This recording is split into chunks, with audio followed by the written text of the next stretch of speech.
press moments after this decision was announced. You said this decision of the Bharat Ratna actually is evidence of why the BJP wins. So walk us through this. What do you see here? You use a very interesting phrase in your writing called Hindutva Fevicol. Talk a little bit more.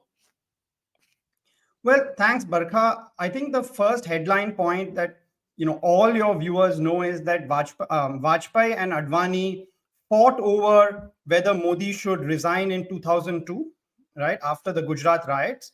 Advani supported Modi, but some years later, just before the 2014 elections, Advani actually resigned from primary positions in the BJP because he opposed Narendra Modi being named as the prime ministerial candidate or the head of the leader of the BJP for the 2014 elections. They don't like each other.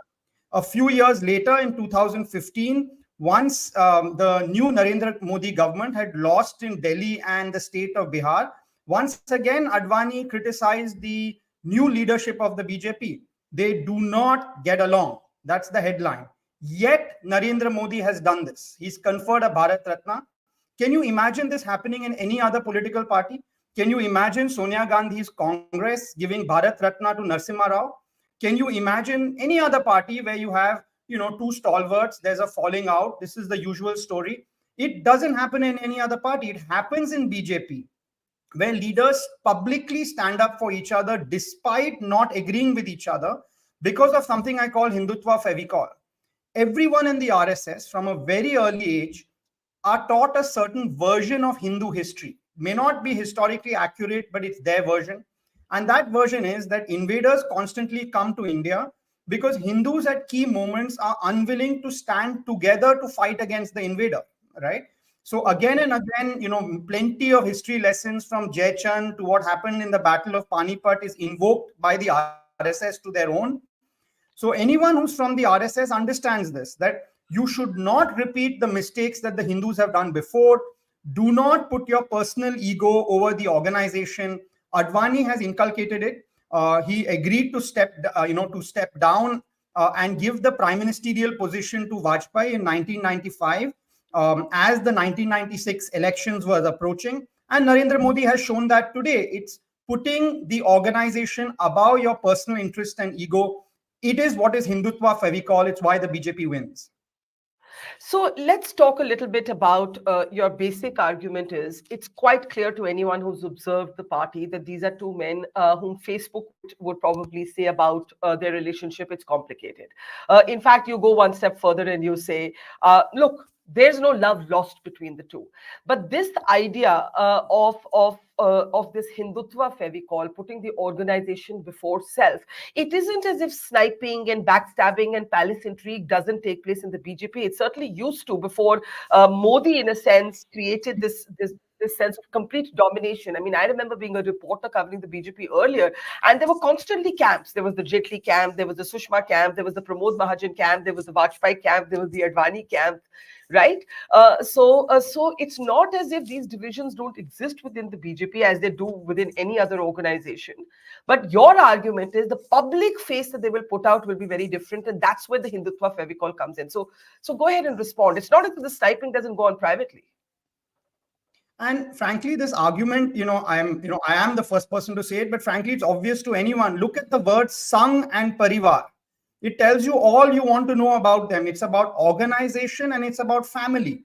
And look at the typical Indian family, heavy infighting. Mother-in-law and sister-in-law are fighting with each other. Daughter-in-law is fighting. Husband is fighting with wife. But ultimately, at least the kind of narrative goes, for the outside world, it's one large happy family, right? The BJP believes this deeply. It is a family structure. You look again and again at those from the RSS background who leave the BJP. They feel like they've undergone a divorce, right? And they want to come back, like Jagdish Shettar has recently done, right? This doesn't happen with the Congress. It doesn't happen with any other party. And frankly, it should.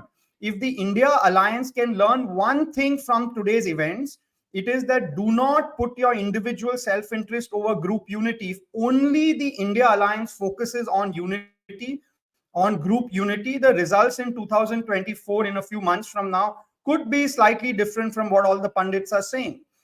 That's the core for how the BJP wins. And by the way, my book was about Vajpayee and Advani. It's not that in that 60-year relationship they got along all the time. You knew that, Barkha, you were a veteran reporter during that period, and you knew there was an Advani camp, there was a Vajpayee camp, right? But ultimately, there was no divorce, right? And ultimately, an orderly succession had been set up that had the 2004 elections gone the BJP's way, in a year's time, Vajpayee would have stepped down and Advani would have become prime minister. That didn't happen. But this is the key reason, the Hindutva Fevicol, and that Fevicol comes from a certain reading of history.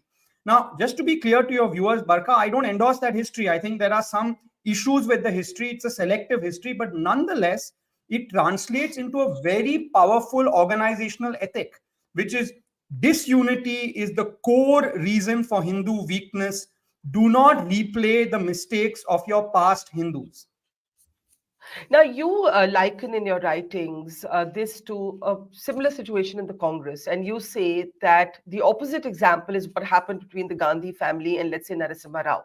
The story that has come to haunt the Congress is what happened after Narasimha Rao dies, how even till today it is pointed out that the Congress did not honor Rao as he should have been honored.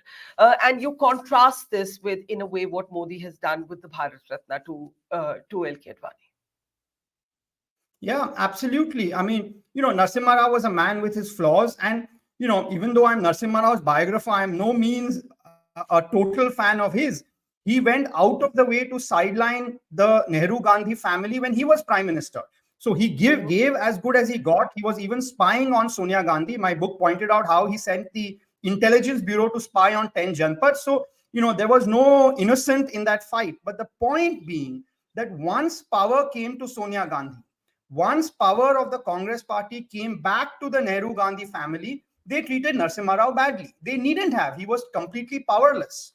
They could have superficially put his name on the website, put his photograph inside 24 Akbar Road, given him some superficial respect. Nothing. The story that the Congress has is this is the man who did Babri Masjid. Rahul Gandhi has even said, had a member of the Nehru-Gandhi family been prime minister, then Babri Masjid wouldn't have fallen. Right? He even said that. Now, and when it comes to liberalization, the Congress view has been Rajiv Gandhi's idea, Manmohan Singh's implementation. There's no Narasimha Rao. It's like one of those Stalin photographs where leaders are airbrushed from history when inconvenient. For all the BJP's many flaws, they do not airbrush their